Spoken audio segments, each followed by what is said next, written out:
This is our 2011 Estate Chardonnay.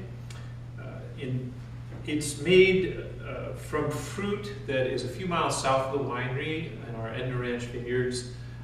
We break that vineyard into mountainside and oceanside. This primarily comes from the mountainside on sandy soils. In this particular vintage, it happens to be 80% heritage selection, about 20% Dijon clones. We barrel ferment these wines. After the barrel fermentation is over, we stir up all the yeast lees and then move the wine into stainless steel tanks for an additional 6 or 7 months of aging.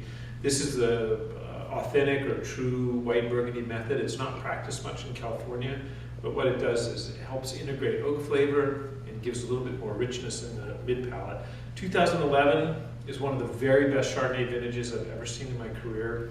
It's extremely low crop, and with Chardonnay, the lower the crop, the higher the quality. That's not true with all varietals, but it's true with Chardonnay. So this is an exceptional vintage with a great deal of intensity.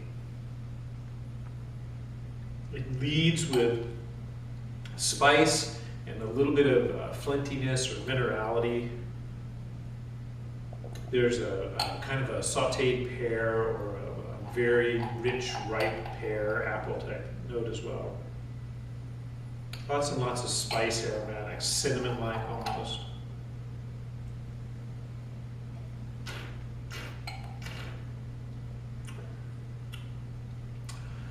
And a full mouth, but at the same time with a real edge to it, what I would call grip or grain.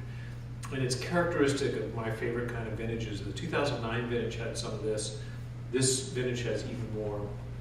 It makes it really interesting to use at the table to pair with food because it can cut through even that kind of edginess on the palate can cut through quite rich food.